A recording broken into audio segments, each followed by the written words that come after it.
একাদশ অধ্যায়ের ৪৩ নম্বর শ্লোকে অর্জুন শ্রীকৃষ্ণের মহিমা কেবল তার বন্ধুত্বের গণ্ডিতে সীমাবদ্ধ না রেখে মহাজাগতিক স্তরে নিয়ে গেছেন। তিনি বুঝতে পেরেছেন যে কৃষ্ণ কেবল যদুবংশের বীর নন, তিনি সমগ্র অস্তিত্বের মূল শিক্ষক ও পিতা। শ্লোক ৪৩। পিতাসি লোকস্য চরাচরস্য ত্বমস্য পূজ্যশ্চ গুরুর্গরীয়ান ন ত্বৎসমো অস্ত্যভ্যধিকঃ কুতো অন্যো লোকত্রয়েপি অপ্রতিম প্রভাবঃ। বাংলা অনুবাদ: আপনি এই চরাচর জগতের পিতা, আপনি পরম পূজনীয় এবং আপনি গুরুদেরও গুরু, গরীয়ান। হে অতুলনীয় প্রভাবশালী, এই ত্রিভুবনে আপনার সমানও কেউ নেই। তাহলে আপনার থেকে ঊর্ধ্বে আর কে কিভাবে থাকবে? আলোচনা: চরাচরস্য পিতা। অনেকে আগেই বুঝতে পেরেছেন যে কৃষ্ণ কেবল যদুবংশের বীর নন, তিনি সমগ্র অস্তিত্বের মূল শিক্ষক ও পিতা। গুরুর গরীয়ান। অর্জুনের মান চক্ষুতে যখন তিনি দেখলেন যে কৃষ্ণ সমগ্র অস্তিত্বের মূল শিক্ষক, তখন তিনি বুঝলেন তার সকল শিক্ষকের শিক্ষক এই কৃষ্ণই। না ত্বৎসমো অস্ত্যভ্যধিকঃ কুতো অন্য। আপনার সমান আর কেউ নেই, তাহলে আপনার থেকে ঊর্ধ্বেমার কে কিভাবে থাকবে? অপ্রতিম প্রভাবঃ। এটি একটি বৈপ্লবিক ঘোষণা। অর্জুন বলছেন, পুরো মহাবিশ্বে কৃষ্ণের সমান কেউ নেই। গাণিতিক বা আধ্যাত্মিক কোনো হিসেবেই তার সমকক্ষ কাউকে পাওয়া অসম্ভব। আর যদি সমান কেউ না থাকে, তবে তার চেয়ে বড় বা অভ্যাধিক হওয়ার প্রশ্নই ওঠে না। পরবর্তী দৃশ্যপট: দ্বন্দ্ববৎ প্রণাম ও ক্ষমা ভিক্ষা। শ্লোক ৪৪। তস্মাৎ প্রণম্য প্রণিধায় কায়ম প্রসাদয়ে ত্বামহমীশমীড্যম পিতেব পুত্রস্য সখায়েব সখ্যুঃ প্রিয়ঃ প্রিয়ায়ার্হসি দেব সোঢ়ুম। বাংলা অনুবাদ: অতএব আমি সাষ্টাঙ্গে প্রণাম করে এবং শরীরকে ভূমিতে লুটিয়ে দিয়ে, অর্থাৎ দণ্ডবৎ হয়ে, আপনি যে স্তুতিযোগ্য পরমেশ্বর, আপনার প্রসন্নতা ভিক্ষা করছি। হে দেব, পিতা যেমন পুত্রের, সখা যেমন সখার এবং প্রিয় যেমন তার প্রিয়তমার অপরাধ মার্জনা করেন, আপনিও আমার সকল ত্রুটি ঠিক তেমনি ক্ষমা করতে সমর্থ। আলোচনা: প্রাণিধায় কায়াম। অর্জুন কেবল হাত জোড় করেননি, তিনি তার শরীরকে মাটির সঙ্গে মিশিয়ে দিয়েছেন। একে বলা হয় দণ্ডবৎ, অর্থাৎ লাঠির মতো সোজা হয়ে শুয়ে পড়া। এটি অহংকার বিসর্জনের চূড়ান্ত প্রতীক। অর্জুন বুঝিয়ে দিচ্ছেন যে ঈশ্বরের সামনে তার নিজের কোনো স্বতন্ত্র অস্তিত্ব নেই। সম্পর্কের ত্রয়ী। অর্জুন এখানে তিনটি অত্যন্ত ঘনিষ্ঠ সম্পর্কের কথা বলেছেন, যেখানে ক্ষমা করাটা সহজ ও স্বাভাবিক। পিতা ও পুত্র। সন্তান ভুল করলে পিতা যেমন স্নেহে তা ভুলে যান। সখা ও সখা। বন্ধুত্বের খাতিরে একে অপরের করা ধৃষ্টতা বা অপমান যেমন গায়ে মাখেন না। প্রিয় ও প্রিয়া। ভালোবাসার মানুষটির সব আবদার ও ভুল যেমন প্রিয়তম সহ্য করে নেন। অর্জুন কৃষ্ণকে বলছেন, আমি আপনার পুত্র, বন্ধু এবং প্রিয় পাত্র, তাই আপনি আমাকে কঠোর বিচারকের মতো নয়, বরং একজন আপনজনের মতো ক্ষমা করুন। ঈশাম ঈড্যম। অর্জুন বুঝতে পারছেন যে এই অসীম শক্তির অধিকারী সত্তাটি কেবল তার বন্ধু নন, তিনি উপাসনার যোগ্য ঈশ্বর। তবুও তিনি সেই ঈশ্বরের কাছে আবদার করছেন যেন তিনি তার মানুষ রূপের ভুলগুলো সহ্য করেন। পরবর্তী দৃশ্যপট: পূর্বরূপের প্রার্থনা। শ্লোক ৪৫। পরের শ্লোকে অর্জুন সরাসরি তার ইচ্ছার কথা বলবেন। তিনি বলবেন, আমি আনন্দিত হয়েছি ঠিকই, কিন্তু আমার মন ভয়ে কাঁপছে। দয়া করে আপনার সেই পরিচিত চতুর্ভুজ বা সৌম্য রূপটি ধারণ করুন। আপনি কি অর্জুনের সেই রূপ পরিবর্তনের অনুরোধ এবং তার মানসিক অস্থিরতার বর্ণনাটি দেখতে চান? ৪৫ নম্বর শ্লোকটি কি আলোচনা করব? একাদশ অধ্যায়ের ৪৫ নম্বর শ্লোকে অর্জুনের মনের একটি দ্বন্দ্ব ফুটে উঠেছে। তিনি একদিকে যেমন এই অলৌকিক রূপ দেখে ধন্য হয়েছেন, অন্যদিকে তার সীমিত মানবিক চেতনা এই অসীম তেজ আর সহ্য করতে পারছে না। তিনি এখন সেই বিশালতা থেকে মুক্তি চাইছেন। শ্লোক ৪৫। অদ্দিষ্টপূর্বম হৃষিতোস্মি দৃष्ट्वा ভয়েন চ প্রব্যথিতম মনো মে তদেব মে দর্শয় দেবরূপম প্রসীদ দেবেশ জগন্নিবাস। বাংলা অনুবাদ: আগে কখনো দেখিনি এমন রূপ, অর্থাৎ অদৃষ্টপূর্বম দর্শন করে আমি আনন্দিত হয়েছি, কিন্তু ভয়ে আমার মন অত্যন্ত ব্যথিত ও ব্যাকুল হচ্ছে। হে দেব, আপনি আপনার সেই পূর্ব পরিচিত রূপটিই আমাকে দেখান। হে দেবেশা, হে জগৎ নিবাসা, আপনি প্রসন্ন হন। আলোচনা: হৃষিত বনাম প্রব্যথিতম। অর্জুন একটি অদ্ভুত মানসিক অবস্থার মধ্যে দিয়ে যাচ্ছেন। তিনি আনন্দিত কারণ তিনি সেই সত্যকে দেখেছেন যা যোগীরা যুগে যুগে খুঁজে বেড়ান। আবার তিনি ভীত কারণ কৃষ্ণের সেই সংহারক রূপ, আগুনের শিখা এবং অগণিত মুখ তার সহ্যের সীমা ছাড়িয়ে গেছে। এটি বিস্ময় ও বিভীষিকার একটি মিলনস্থল। অদৃষ্টপূর্বম: অর্জুন স্বীকার করছেন যে এই মহাজাগতিক রূপ এর আগে কেউ চাক্ষুষ দেখেনি। এটি কোনো কল্পনা নয়, বরং পরম বাস্তবের একটি ঝলক। কিন্তু মানুষের ইন্দ্রিয় অসীমকে বেশিক্ষণ ধারণ করতে পারে না, তাই অর্জুন ক্লান্ত হয়ে পড়েছেন। তদেব মে দর্শয়া।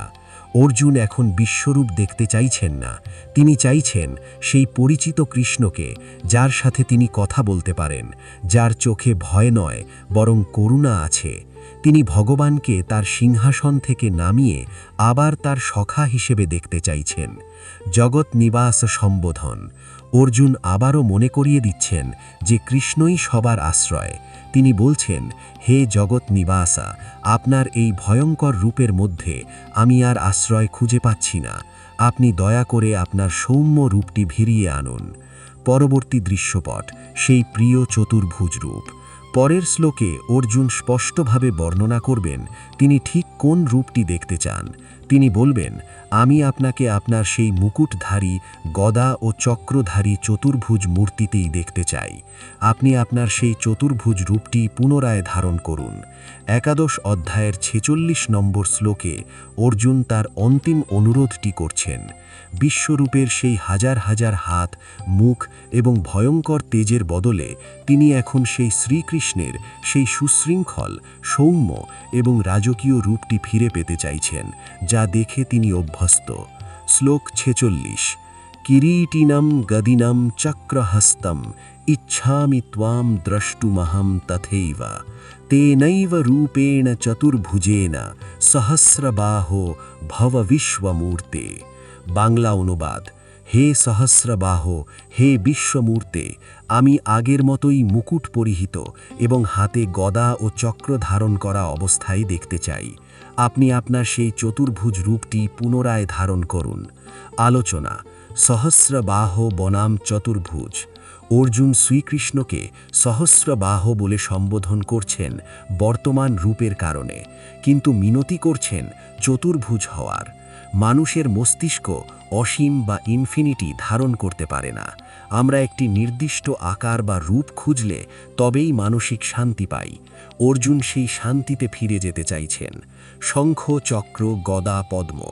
অর্জুন যে রূপটির কথা বলছেন সেটি হল শ্রীকৃষ্ণের সেই অলৌকিক বিষ্ণুরূপ। যদিও এটিও সাধারণ মানুষের রূপ নয়, তবুও এটি বিশ্বরূপের তুলনায় অনেক বেশি সুশৃঙ্খল এবং ভক্তির উপযোগী। এই রূপটি শৃঙ্খলা এবং পালনের প্রতীক, সংহারের নয়।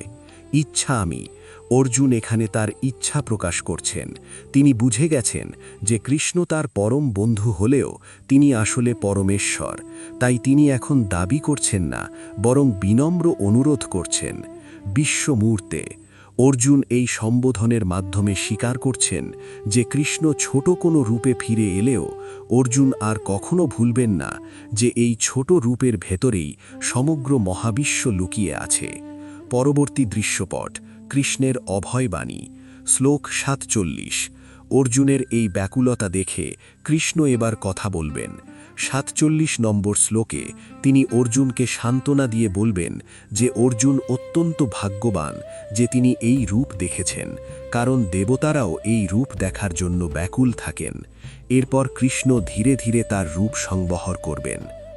একাদশ অধ্যায়ের ৪৭ নম্বর শ্লোকে শ্রীকৃষ্ণ অর্জুনের ব্যাকুলতা দেখে অত্যন্ত মমতা ও গৌরবের সাথে কথা বলতে শুরু করেন।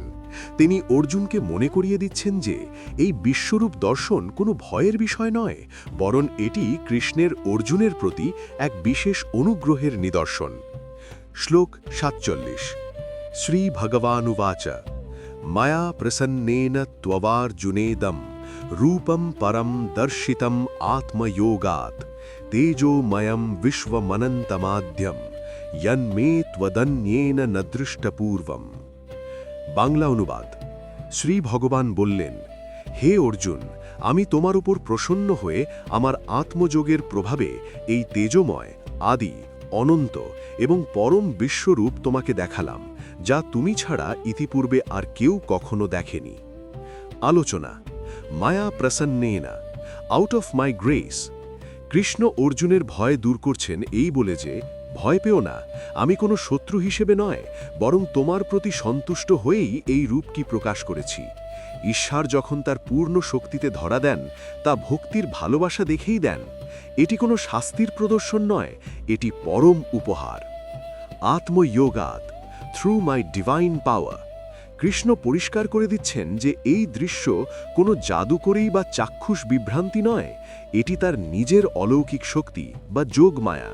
সাধারণ চোখের ক্ষমতা নেই এই রূপ দেখার, তাই কৃষ্ণ অর্জুনকে দিব্য চক্ষু দিয়েছিলেন। ত্বৎ অন্যেনা ন দৃষ্টপূর্বম, never seen by anyone but you. এটি অর্জুনের জন্য এক অনন্য সম্মান। কৃষ্ণ বলছেন, এই যে মহাজাগতিক রহস্য আমি তোমার সামনে খুলে ধরলাম, তা বিশ্বের কোনো রাজা বা কোনো ঋষি এর আগে দেখার সৌভাগ্য লাভ করেনি। এটি অর্জুনের সাথে কৃষ্ণের সম্পর্কের অনন্যতাকে প্রমাণ করে। তেজোমায়াম ও অনন্তম, রেডিয়েন্ট অ্যান্ড ইনফিনিট। কৃষ্ণ তার রূপের তিনটি বৈশিষ্ট্য বললেন। এটি তেজে ভরা, এটি আদি অর্থাৎ সবার আগে ছিল, এবং এর কোনো শেষ নেই। তিনি অর্জুনকে এই বিশালতার মহিমা অনুভব করতে বলছেন। পরবর্তী দৃশ্যপট। কেবল বেদ বা তপের দ্বারা এটি সম্ভব নয়। শ্লোক ৪৮। পরের শ্লোকে কৃষ্ণ একটি কঠোর সত্য বলবেন। তিনি জানাবেন যে কেবল অনেক শাস্ত্র পড়লে, যজ্ঞ করলে বা কঠিন তপস্যা করলেই এই বিশ্বরূপ দেখা যায় না।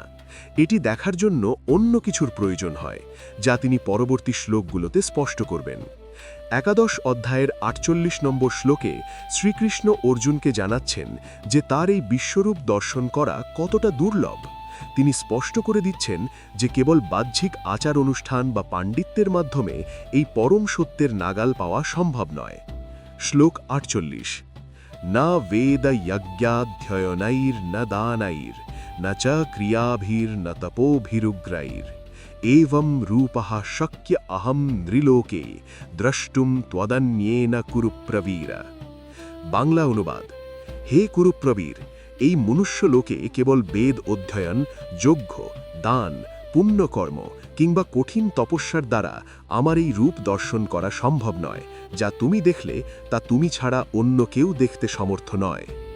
আলোচনা। বাহ্যিক সাধনার সীমাবদ্ধতা। কৃষ্ণ এখানে ৫টি বিষয়ের উল্লেখ করেছেন, যা সাধারণত মানুষ ধার্মিক হওয়ার মাপকাঠি মনে করে।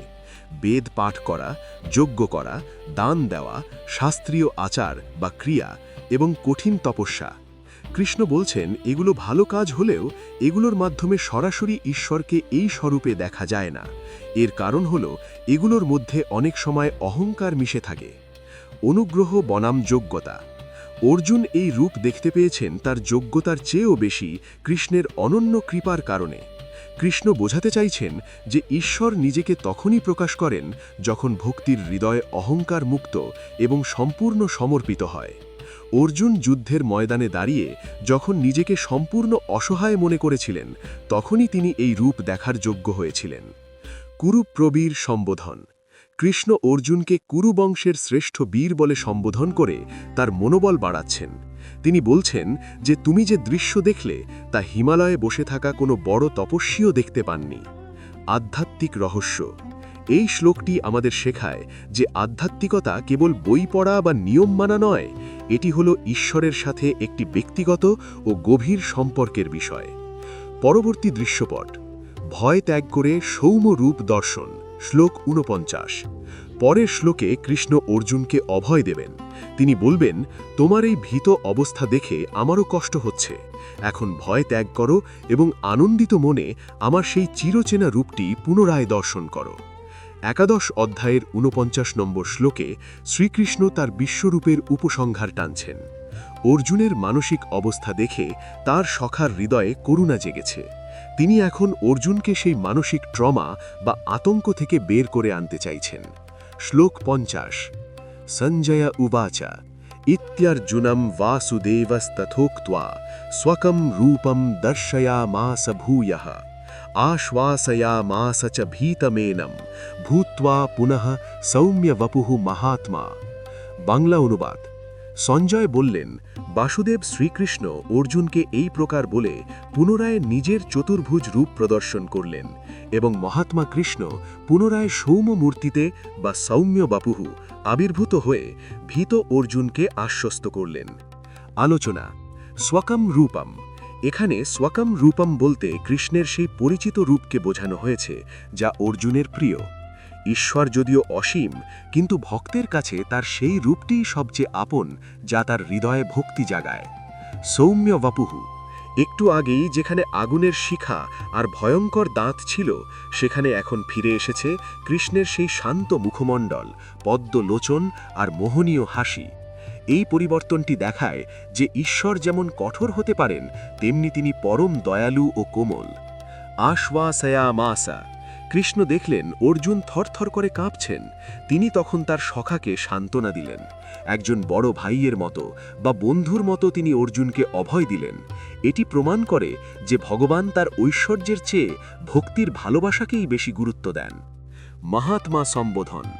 সঞ্জয় এখানে কৃষ্ণকে মহাত্মা বলছেন, কারণ যার হৃদয়ে সৃষ্টির সমস্ত জীবের জন্য করুণা আছে এবং যিনি নিজের বিশালতাকে সংবরণ করে ভক্তের জন্য ক্ষুদ্র হতে পারেন, তিনিই প্রকৃত মহাত্মা। পরবর্তী দৃশ্যপট। অর্জুনের স্বাভাবিক অবস্থা। শ্লোক ৫১। পরের শ্লোকে অর্জুন কথা বলবেন। কৃষ্ণের শান্ত রূপ দেখে অর্জুনের ধরে প্রাণ ফিরে আসবে। তিনি বলবেন, হে জনার্দন, আপনার এই অতি সুন্দর মানুষী রূপ দেখে এখন আমার চিত্ত শান্ত হল এবং আমি আমার প্রকৃতিতে ফিরে এলাম। একাদশ অধ্যায়ের ৫১ নম্বর শ্লোকে আমরা অর্জুনের স্বাভাবিক অবস্থায় ফিরে আসার প্রতিফলন দেখতে পাই। কৃষ্ণের প্রলয়ঙ্করী বিশ্বরূপ যখন শান্ত হয়ে তার সেই পরিচিত সুন্দর মানবিক রূপে ফিরে এলো, তখন অর্জুন যেন এক গভীর সমুদ্রের ঝড় থেকে তীরে ফিরে আসার স্বস্তি অনুভব করলেন। শ্লোক ৫১। অর্জুন উবাচা দৃষ্টয়েদম মানুষম রূপম তব সৌম্যম জনার্দন ইদানিমস্মি সংবৃত্তঃ সচেতঃ প্রকৃতিম গতঃ। বাংলা অনুবাদ। অর্জুন বললেন, হে জনার্দন, আপনার এই অতি সুন্দর মানুষী রূপ দর্শন করে এখন আমার চিত্ত স্থির হল এবং আমি পুনরায় আমার স্বাভাবিক অবস্থায় অর্থাৎ প্রকৃতিম গতঃ ফিরে এলাম। আলোচনা। মানুষম রূপম, হিউম্যান ফর্ম। অর্জুন এখানে শ্রীকৃষ্ণের রূপকে মানুষী রূপ বলছেন।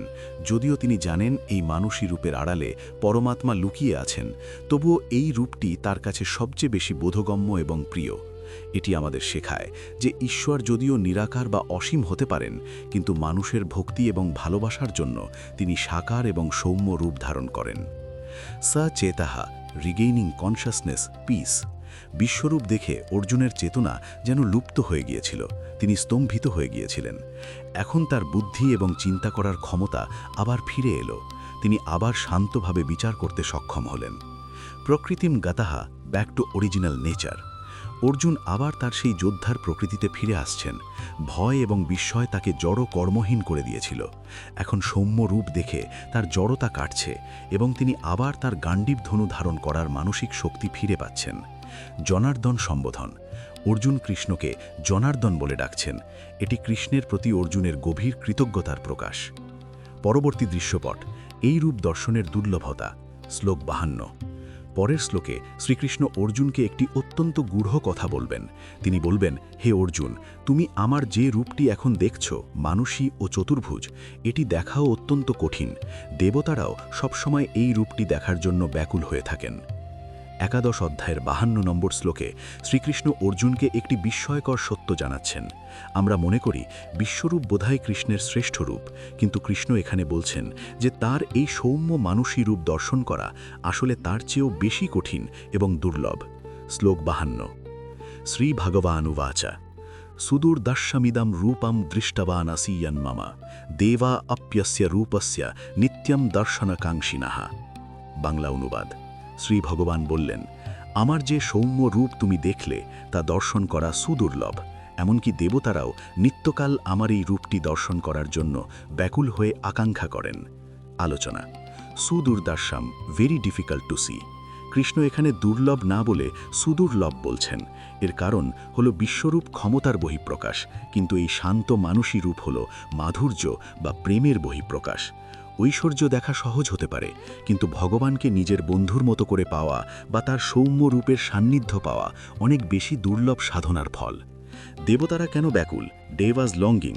দেবতারা অনেক ক্ষমতার অধিকারী, তারা কৃষ্ণের ঐশ্বরিক বিভূতি সবসময় দেখতে পান, কিন্তু ভগবানের সাথে অর্জুনের মতো এমন ঘনিষ্ঠ, প্রেমময় এবং মানবিক সম্পর্ক তাদের নেই। তারা সেই লীলা মানুষ রূপটি দেখার জন্য তৃষ্ণার্ত থাকেন, যেখানে ভগবান প্রেমের বশবর্তী হয়ে সাধারণ মানুষের মতো আচরণ করেন। রূপের শ্রেষ্ঠত্ব। অর্জুন বিশ্বরূপ দেখে ভয় পেয়েছিলেন, কিন্তু কৃষ্ণ বুঝিয়ে দিচ্ছেন যে অর্জুন, তুমি বিশ্বরূপ দেখে ঘাবড়ে যেও না। আমার এই যে রূপটি তোমার সামনে দাঁড়িয়ে আছে, এটি আমার সবচেয়ে গোপনীয় এবং পরম রূপ, যা কেবল পরম ভক্তরাই দেখতে পায়। ভক্তির মহিমা। এই শ্লোকটি ভক্তিযোগের ভিত্তি। এটি প্রমাণ করে যে ঈশ্বর কঠিন নন, তিনি পাণ্ডিত্য বা টাকা পয়সা চান না, তিনি কেবল চান হৃদয়ের সেই একাগ্র টান। পরবর্তী দৃশ্যপট। কেন দেবতারা এটি দেখতে পান না? শ্লোক 53। পরের শ্লোকে কৃষ্ণ আবারও বলবেন যে বেদ বা তপস্যা দিয়ে তাকে লাভ করা যায় না। এর আগে তিনি বিশ্বরূপের ক্ষেত্রে একই কথা বলেছিলেন, এখন তিনি তার এই সৌম্য রূপের ক্ষেত্রেও তা পুনরায় নিশ্চিত করবেন। একাদশ অধ্যায়ের 53 নম্বর শ্লোকটি আগের 48 নম্বর শ্লোকের একটি জোরালো পুনরাবৃত্তি। কৃষ্ণ এখানে আবারও জোর দিয়ে বলছেন যে কোনো বাহ্যিক কর্মতৎপরতা বা কঠোর নিয়ম শৃঙ্খলার মাধ্যমে তার এই প্রকৃত রূপ বা সার সত্তা অনুভব করা সম্ভব নয়। শ্লোক 53। না হম বেদাইর না তপসা না দানে না চ যজ্ঞেয়া শক্যো এবং বিধো দ্রষ্টুম দৃষ্টবানসি মাম যথা। বাংলা অনুবাদ। তুমি আমার যে রূপ দেখলে তা কেবল বেদ পাঠ দ্বারা সম্ভব নয়, তপস্যা দ্বারা নয়, দান দ্বারা নয় এবং যজ্ঞ বা পূজা দ্বারাও সম্ভব নয়। এই সকল উপায়ে আমার এই স্বরূপ দর্শন করা সম্ভব নয়। আলোচনা। বাহ্য সাধনা বনাম আভ্যন্তরীণ অনুভূতি। মানুষ অনেক সময় মনে করে অনেক ধর্মগ্রন্থ মুখস্থ করলে, বেদাইহি বা শরীরকে কষ্ট দিয়ে কঠোর সাধনা করলে তপস্যা ঈশ্বরকে পাওয়া যায়। কৃষ্ণ এখানে সেই ভুল ধারণা ভাঙছেন। তিনি বলছেন, এই কাজগুলো পবিত্র, কিন্তু এগুলো মনকে কেবল প্রস্তুত করে, কিন্তু সরাসরি ঈশ্বর দর্শনের গ্যারান্টি দেয় না। কেন এই অসম্ভবতা? শাস্ত্রে বলা হয়েছে ঈশ্বর কোনো বস্তু নন যা প্রয়োগশালায় বা কেবল পড়াশোনা করে আবিষ্কার করা যায়। তিনি একটি অনুভূতি। যান্ত্রিকভাবে যজ্ঞ বা দান করলে মনে অনেক সময় অহংকার জন্মায় যে আমি অনেক কিছু করছি। এই অহংকারই ঈশ্বর দর্শনের সবচেয়ে বড় বাধা। অর্জুনের বিশেষত্ব। অর্জুন বেদজ্ঞ পণ্ডিত ছিলেন না বা বনবাসী তপস্বীও ছিলেন না, তিনি ছিলেন একজন যোদ্ধা এবং কৃষ্ণের সখা। কৃষ্ণ অর্জুনকে বারবার মনে করিয়ে দিচ্ছেন যে এই রূপ দেখার একমাত্র চাবিকাঠি অর্জুনের কাছে আছে, যা বড় বড় পণ্ডিতদের কাছেও নেই। ইজ্জয়া, ওরশিপ অর স্যাক্রিফাইস। এখানে ইজ্জয়া মানে আনুষ্ঠানিক পূজা বা বলিদান। কৃষ্ণ বলছেন, কেবল নিয়ম মেনে উপাসনা করলেই আমাকে জানা যায় না, যদি না তাতে প্রাণের ছোঁয়া থাকে। পরবর্তী দৃশ্যপট, সেই পরম রহস্যের উদ্ঘাটন। শ্লোক 54। পরের শ্লোকে কৃষ্ণ সেই বহু প্রতীক্ষিত উত্তরটি দেবেন। তিনি বলবেন, যদি বেদ বা তপস্যা দিয়ে তাকে না পাওয়া যায়, তবে কিসের মাধ্যমে তাকে পাওয়া যাবে? সেখানে তিনি নিয়ে আসবেন তার প্রিয় তত্ত্ব, অনন্যা ভক্তি। একাদশ অধ্যায়ের 54 নম্বর শ্লোকটি সমগ্র গীতার অন্যতম শ্রেষ্ঠ সিদ্ধান্ত। আগের শ্লোকগুলোতে কৃষ্ণ যা যা নাকচ করেছিলেন, বেদ, তপস্যা, দান, এই শ্লোকে তিনি তার একমাত্র বিকল্প এবং শ্রেষ্ঠতম পথটি বাতলে দিচ্ছেন। শ্লোক 54। ভক্ত্যা ত্বনন্যয়া শক্যঃ অহমেবং বিধো অর্জুন জ্ঞাতুম দ্রষ্টুম চ তত্ত্বেন প্রবেষ্টুম চ পরন্তপা। বাংলা অনুবাদ। হে পরন্তাপ অর্জুন, একমাত্র অনন্যা ভক্তি অর্থাৎ অন্য কিছুতে মন না দিয়ে কেবল আমাতে ভক্তি এর মাধ্যমেই আমার এই স্বরূপকে প্রকৃতপক্ষে জানা সম্ভব, দর্শন করা সম্ভব এবং আমার মধ্যে প্রবেশ করা বা আমাতে লীন হওয়া সম্ভব। আলোচনা। অনন্যা ভক্তি, এক্সক্লুসিভ ডিভোশন। অনন্যা মানে যার অন্য কোনো দ্বিতীয় উদ্দেশ্য নেই, অর্থাৎ কোনো স্বার্থের জন্য নয়, কোনো ভয় থেকে নয়, বরং কেবল ভালোবাসার টানে ভগবানের সাথে যুক্ত হওয়াই হলো অনন্যা ভক্তি। এটি এমন এক অবস্থা যেখানে ভক্ত এবং ভগবানের মাঝখানে আর কিছু থাকে না। 3টি পর্যায়: জানা, দেখা এবং প্রবেশ করা। কৃষ্ণ আধ্যাত্মিক উন্নতির 3টি ধাপের কথা বলেছেন। জ্ঞাতুম, টু নো, বুদ্ধির মাধ্যমে বোঝা যে ঈশ্বরই সবের মূলে। দ্রষ্টুম, টু সি, কেবল বইয়ে পড়া নয়, অর্জুনের মতো অনুভবের মাধ্যমে ঈশ্বরকে প্রত্যক্ষ করা। প্রবেষ্টুম, টু এন্টার, এটি চূড়ান্ত পর্যায়, যখন ভক্তের আমিত্ব ঘুচে যায় এবং সে পরমাত্মার সাথে এক হয়ে যায়। একেই প্রকৃত মোক্ষ বা মুক্তি বলা হয়। পরন্তপ সম্বোধন। অর্জুনকে কৃষ্ণ পরন্তপ, শত্রু দমনকারী বলছেন। এখানে শত্রু মানে কেবল বাইরের যোদ্ধা নয়, বরং ভেতরের সংশয় এবং অন্ধকার। কৃষ্ণ বলছেন, তুমি যদি ভক্তির পথে চলো তবে তুমি এই সব মানসিক বাধা জয় করতে পারবে। ভক্তির শ্রেষ্ঠত্ব। এই শ্লোকটি প্রমাণ করে যে ঈশ্বর কঠিন নন, তিনি পাণ্ডিত্য বা টাকা পয়সা চান না, তিনি কেবল চান হৃদয়ের সেই একাগ্র টান। পরবর্তী দৃশ্যপট, 11 অধ্যায়ের সারসংক্ষেপ, শ্লোক 55। পরের শ্লোকটি এই অধ্যায়ের শেষ শ্লোক এবং একে গীতার সার কথা বলা হয়। এখানে কৃষ্ণ 5টি পয়েন্টে বলে দেবেন কিভাবে একজন মানুষ সাধারণ জীবনযাপন করেও পরম গতি লাভ করতে পারে।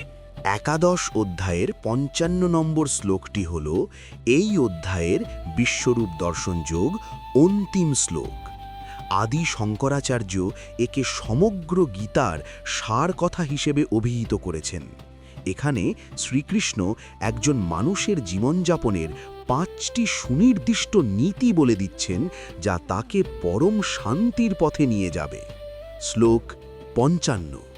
মৎকর্মকৃত মৎপরমো মদ্ভক্ত সঙ্গবর্জিতঃ নির্বৈরঃ সর্বভূতেষু ইয়ঃ সমামেতি পাণ্ডবা। বাংলা অনুবাদ: হে পাণ্ডব, যে ব্যক্তি 1 আমার জন্য কর্ম করেন, 2 আমাকেই পরম লক্ষ্য মনে করেন, 3 আমার ভক্ত, 4 আসক্তিহীন এবং 5 সমস্ত প্রাণীর প্রতি শত্রুভাবহীন, তিনি আমাকেই লাভ করেন। আলোচনা। এই শ্লোকটি একটি আধ্যাত্মিক চেকলিস্টের মতো। 1 মত কর্মকৃত, ওয়ার্কিং ফর মি, নিজের স্বার্থে নয় বরং জগতের মঙ্গলের জন্য এবং ঈশ্বরের প্রসন্নতার জন্য কাজ করা, এটিই হলো কর্মযোগের মূল। 2 মত পরমাহা, সুপ্রিম গোল, অর্থ, খ্যাতি বা ক্ষমতা নয়, জীবনের চূড়ান্ত লক্ষ্য হিসেবে ঈশ্বর বা সত্যকে বেছে নেওয়া। 3 মদ্ভক্তাহা, ডিভোটেড, হৃদয়ে ঈশ্বরের প্রতি গভীর অনুরাগ ও ভালোবাসা রাখা। 4 সঙ্গবর্জিতাহা, উইদাউট অ্যাটাচমেন্ট, কর্মের ফলাফলের প্রতি অতিরিক্ত লোভ বা মোহ ত্যাগ করা। 5 নির্বৈরঃ সর্বভূতেষু, নো এনমিটি টুয়ার্ডস এনিওয়ান। এটি অত্যন্ত গুরুত্বপূর্ণ। কৃষ্ণের বিশ্বরূপ দেখার পর অর্জুন বুঝেছেন যে সব প্রাণীর মধ্যেই ঈশ্বর আছেন, তাই কোনো প্রাণীর প্রতি তার ঘৃণা বা বিদ্বেষ থাকা উচিত নয়। উপসংহার। এই শ্লোকটির মাধ্যমে কৃষ্ণ বুঝিয়ে দিলেন যে বিশ্বরূপ দেখা কেবল এক বিস্ময়কর অভিজ্ঞতা নয়, এটি আমাদের চরিত্রে পরিবর্তন আনার একটি প্রেরণা। যার মধ্যে কোনো ঘৃণা নেই এবং যে আসক্তিহীনভাবে কাজ করে, সেই প্রকৃত মুক্ত পুরুষ। স্টার। 11 অধ্যায় সমাপ্ত। আমরা বিশ্বরূপ দর্শন যোগ সফলভাবে সম্পন্ন করেছি। এই অধ্যায়টি ছিল দৃশ্যমান ঐশ্বর্যের এবং ভক্তির চরম বহিঃপ্রকাশ। এরপর শুরু হচ্ছে 12 অধ্যায়, ভক্তিযোগ। এটি গীতার সবচেয়ে ছোট কিন্তু অত্যন্ত গুরুত্বপূর্ণ। 11 অধ্যায় বা বিশ্বরূপ দর্শন যোগ কেবল ভগবদ্গীতার কেন্দ্রবিন্দু নয়, এটি বিশ্ব সাহিত্যের ইতিহাসে এক অতুলনীয় মহাজাগতিক অভিজ্ঞতা। এই অধ্যায়ের একটি গভীর ও সমালোচনামূলক বিশ্লেষণ, ক্রিটিক্যাল অ্যানালিসিস, নিচে দেওয়া হলো। 1 সীমার মাঝে অসীমের দ্বন্দ্ব, দ্য প্যারাডক্স অফ পারসেপশন। এই অধ্যায়ের সবচেয়ে বড় বৈপরীত্য হল অর্জুনের চর্মচক্ষু বনাম দিব্যচক্ষু। কৃষ্ণ বুঝিয়ে দিলেন যে আমাদের সাধারণ ইন্দ্রিয় দিয়ে সত্যের কেবল একটি ক্ষুদ্র অংশই দেখা সম্ভব। সত্য যখন তার পূর্ণ রূপে প্রকাশ পায় তখন তা কেবল আনন্দ দেয় না, তা আমাদের বর্তমান অস্তিত্বকে চুরমার করে দেয়। অর্জুনের ভয় প্রমাণ করে যে মানুষ হিসেবে আমরা অসীমকে সরাসরি গ্রহণ করতে অক্ষম। আমাদের জন্য সাকার বা সীমিত রূপই নিরাপদ আশ্রয়। 2. ঈশ্বরের দ্বিমুখী সত্তা, পালক ও সংহারক। সাধারণত আমরা ঈশ্বরকে কেবল দয়ালু বা করুণাময় হিসেবেই দেখতে অভ্যস্ত, কিন্তু একাদশ অধ্যায়ে কৃষ্ণ তার কাল রূপ দেখালেন, যা নিষ্ঠুর এবং সংহারী। বিশ্লেষণ: সৃষ্টি ও ধ্বংস একই মুদ্রার এপিঠ ও ওপিঠ। ধ্বংস ছাড়া নতুন সৃষ্টি সম্ভব নয়। কৃষ্ণ এখানে প্রকৃতির সেই অমোঘ নিয়মকে তুলে ধরেছেন, যেখানে কাল বা সময় সব কিছুকে গ্রাস করে নেয়। এটি অর্জুনকে মানসিকভাবে প্রস্তুত করে যে শত্রুদের মৃত্যু অবধারী, তিনি কেবল একটি মাধ্যম। 3. নিমিত্তমাত্র, কর্তৃত্বের অহংকার বিসর্জন। শ্লোক 33-এ কৃষ্ণের সেই অমর উক্তি, নিমিত্তমাত্রম ভাবা সাব্যসাচিনী। এটি এই অধ্যায়ের সবচেয়ে বড় জীবন শিক্ষা। ক্রিটিক্যাল পয়েন্ট: মানুষ যখন মনে করে আমি করছি, তখন সে দুশ্চিন্তা ও মানসিক চাপে ভোগে। কৃষ্ণ দেখালেন যে ইতিহাসের চাকা ইতিমধ্যেই ঘুরে গেছে, ফলাফল নির্ধারিত। অর্জুনের কাজ কেবল নিজের ধর্ম বা ডিউটি পালন করা। এটি আমাদের শেখায় যে কর্মে আমাদের অধিকার আছে, কিন্তু তার ফলের ওপর নিয়ন্ত্রণ নেই। 4. ওপেনহাইমার ও আধুনিক বিজ্ঞান। 1945 সালে প্রথম পারমাণবিক বোমার পরীক্ষার সময় বিজ্ঞানী জে রবার্ট ওপেনহাইমার এই শ্লোকটির 32 নম্বর শ্লোকটি উচ্চারণ করেছিলেন, now I am become death, the destroyer of worlds. বিশ্লেষণ: বিজ্ঞান যখন প্রকৃতির গোপন শক্তিকে উন্মোচন করে, তখন তা বিশ্বরূপের মতোই ভয়ঙ্কর হতে পারে।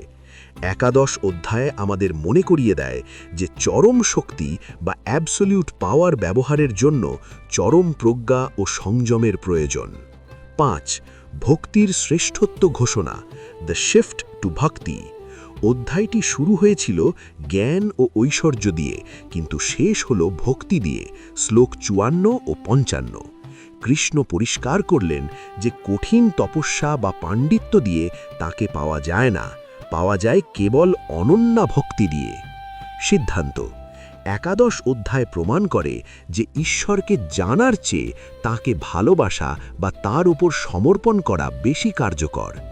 সারসংক্ষেপ: একাদশ অধ্যায়ে আমাদের শেখায় যে জীবন ও মৃত্যু, আলো ও অন্ধকার সবই একই পরমেশ্বরের অংশ। যখন আমরা বুঝতে পারি যে আমরা কেবল এক বিশাল পরিকল্পনার ক্ষুদ্র অংশ, নিমিত্ত, তখন আমাদের যাবতীয় ভয় ও অহংকার দূর হয়।